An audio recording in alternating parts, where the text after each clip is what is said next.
tujuan ini belum detail ya, cuman saya ingin berikan gambarannya apa aja yang nanti akan kita pelajari.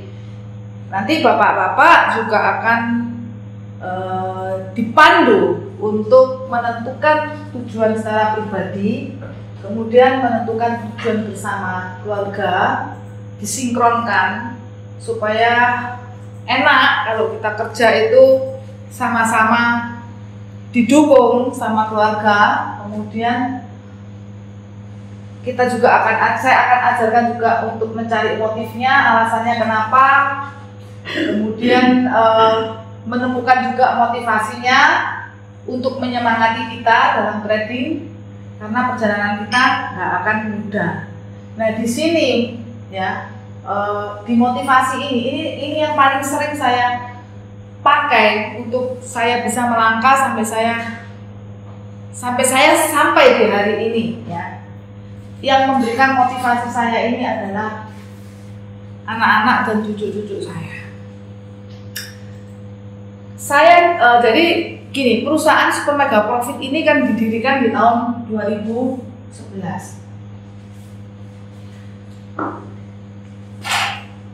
Waktu itu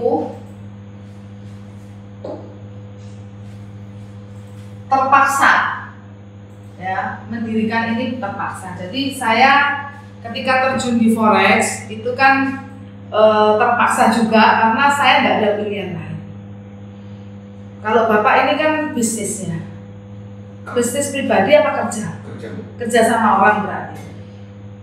Kerja, jadi ada kerjaan utama, ya kan? Nggak forex nggak apa-apa toh? Nah ini saya tanya, nggak forex nggak apa-apa toh? Bisa hidup kan? Bisa hidup. Pak kerja juga? Nggak forex nggak apa-apa, bisa hidup.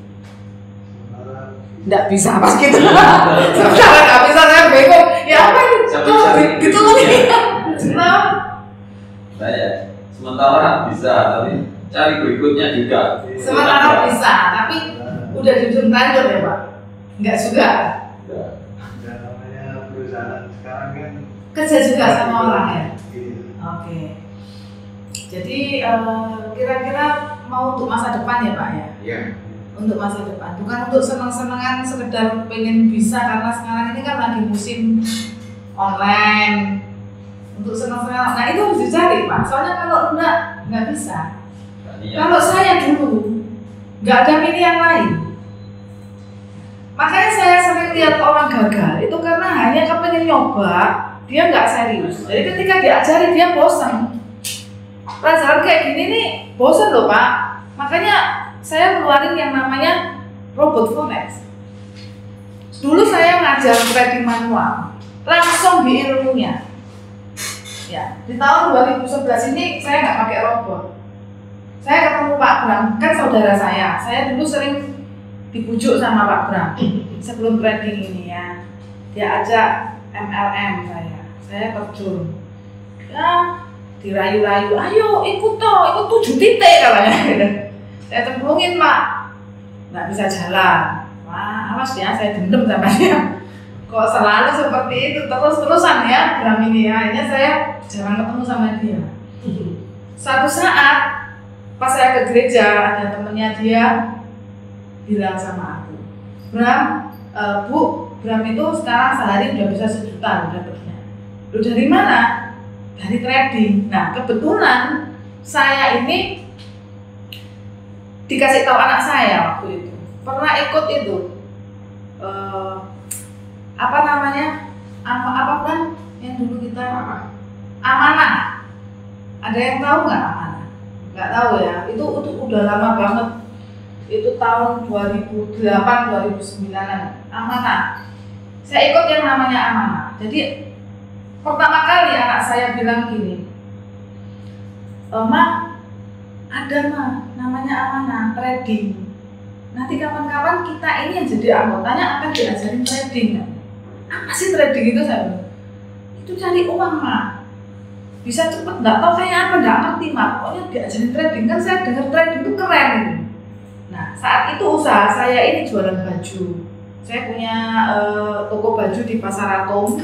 Saya juga punya nanti bajunya yang tidak laku saya jual lagi di DTC. Jadi saya punya toko di DTC. Jadi yang udah ketinggalan zaman jelek-jelek tuh saya pindahin ke DTC. Nah itu usaha saya kayak gitu. Jadi setengah mati kerjanya. Karena apa? Karena saya harus utang. Ada di Kapasan di Jakarta.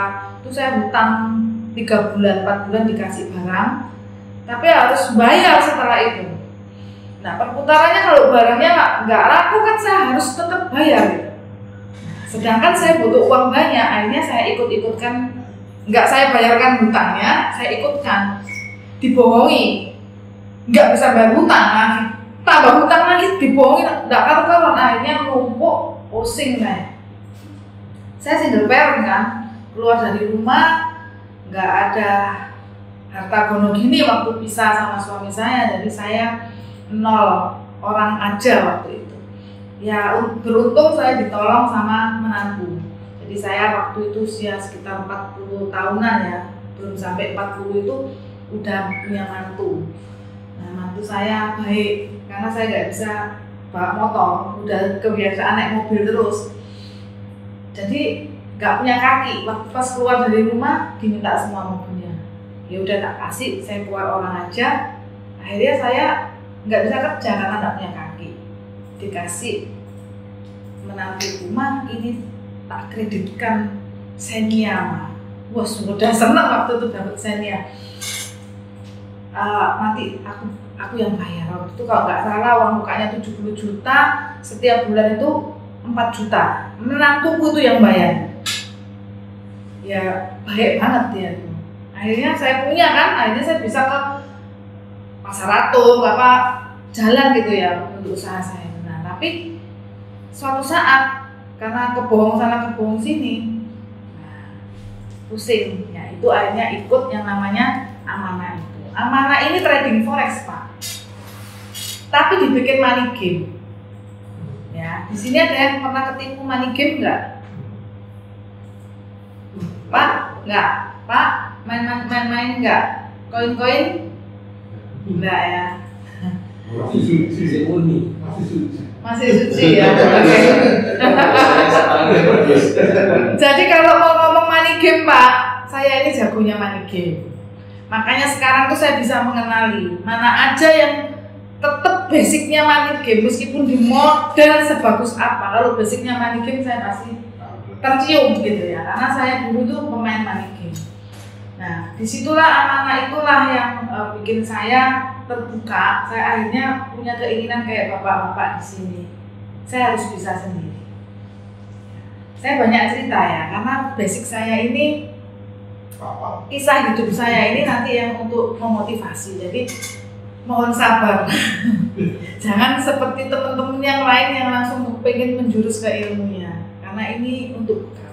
Dan jangan khawatir nggak setiap nanti saya ringkes gitu ya. Jadi satu kali acara nggak 1 jam, nanti kita bisa 3 jam sampai agak lama. Jadi supaya nggak setiap minggu harus kesini. Saya bikin sebulan 2 kali aja supaya nggak capek wirawirinya seperti itu ya. Nah dari situlah akhirnya saya cari Pak Bram dan Pak Bram ternyata juga trading. Itu waktu itu musim. Makanya trading forex ini adalah bisnis yang sangat eksis. Jadi udah hampir 15 tahun yang lalu pun itu rame sampai hari ini masih seperti ini. Bayangkan kalau Bapak 15 tahun yang lalu itu benar-benar gelutin seperti ini, itu akan sangat luar biasa sekali. Ya. Itu yang tahu peluang-peluang seperti ini itu adalah member-member saya yang sebagian orang aja yang memang saya mentoring. Saya mentoringnya seperti ini. Tapi kadang nggak berbentuk kelas. Saya sering mengadakan pertemuan Pak. Jadi kayak ini nanti saya akan mulai seperti itu. Jadi kapan-kapan saya pasti undang. Ya, ini spesial banget. Bapak-bapak yang di tempat ini belum tentu nanti kedepannya saya bikin yang kayak gini lagi. Saya akan undang untuk kita ngobrol seperti yang saya lakukan di waktu-waktu lalu dan saya banyak mencetak trader-trader yang sukses. Pernah tahu? Nggak pernah ya.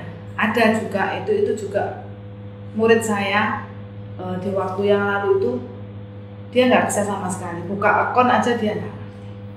Cuma murid saya yang abadi adalah Pak Michael dan juga Pak John. Senang dengerin terus ya, pokoknya ikut terus kemana-mana. Yang penting robot ya.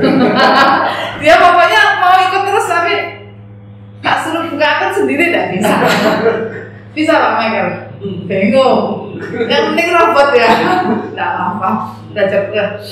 Sebagian memang ada nanti akan ketemu gitu. Sebagian kayak gini ya, sebagian kayak ya semoga nanti Bapak nanti jadinya kayak Pak.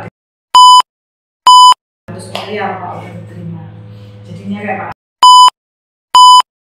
Tahu sekarang di Bali. Nah itu semua menurut saya yang dulu dari nol nggak ngerti. Dia ambil peluang. Jadi bisnis ini eksis. Jangan pernah istilahnya itu gini. Anda melakukan seperti hari ini tuh nggak salah sama sekali, gitu ya. Nah akhirnya ketemu Pak Bram, kita ngobrol. Ya udah, Bram kamu ke rumah gue setiap hari ya ngajarin. Waktu itu seperti itu. Yang belajar banyak, ponakan saya, anak-anak saya semua senang setiap hari Pak Bram ke rumahku ngajarin. Tapi akhirnya juga meretelin semua. Nah, yang bertahan itu saya dengan anak saya perempuan. Jadi anak saya perempuan tuh ikut dalam Super Mega Profit di awal-awal tahun 2011.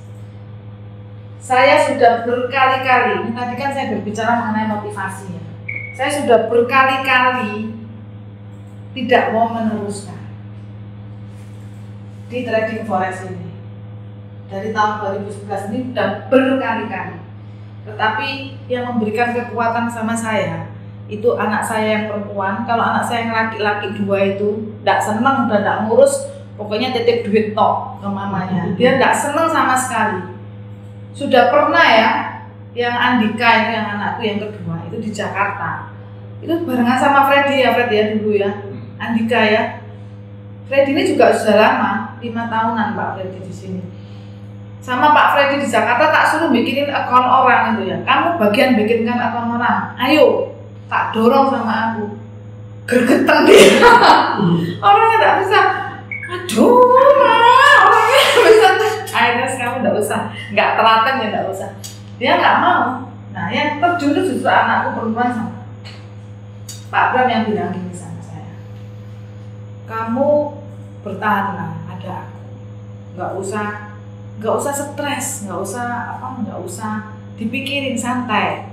Ma, dicoba lagi ma, bertahan ma. Itu anakku yang cewek. Ini yang saya maksud. Ada keluarga. Karena kalau hari itu saya berhenti, hari ini tidak ada, saya nggak pernah melihat indahnya gitu. Karena dalam proses itu nggak indah sama sekali gitu. Nah kebanyakan orang gagal di dalam prosesnya itu. Seperti itu ya. Nah yang memotivasi Pak Bram sama kenapa saya pengen berhenti? Dari pertama kali aja saya trading 10 menit, udah cari duit setengah mati. 10 menit saya pakai robot, Pak. Karena nggak ngerti waktu itu. Bram cari robot, cari online yang gratisan dia, dicariin. Kemudian ini ada robot bagus. Saya deposit Pak 4 juta waktu itu. Dulu masih ada yang namanya LR, Liberty Reserve. Jadi kalau kita masukin duit di broker di Instagram, itu namanya LR, Liberty Reverse. Jadi ini kayak bank apa ya istilahnya itu ya, bank swasta gitu ya. Tapi dia dianggap ilegal sama FBI. Ini yang nutup FBI ini yang nutup waktu itu. Jadi uang kita itu masuknya di sini semua. Jadi banyak changer itu yang membeli uang LR ini. Jadi berbentuk kayak uang itu dia. Uang virtual gitu. Jadi kita setor di situ, nanti dia yang masukin di mana-mana, dia dipakai. Nah, waktu itu zaman LR ini. Aku belinya setengah mati, beli di changer. Wah harus ditulis teliti itu apa di ATM-nya segala macam. Kalau nggak ditulis beritanya uangnya dibalikin, kita harus setor lagi. Dan ternyata 10 menit uangku hilang gara-gara gedek itu tadi. Jadi saya tuh lihat sendiri uang saya tuh berkurang. Loh, Bram kok hilang Bram? Ayo Bram, cepetan diapain ini? Pak Bram cuma pertanggungan orang Jawa dilihat gini toh. Loh Bram kok hilang? Gitu toh, hilang ya udah. Terus Pak Bram bilang hilang.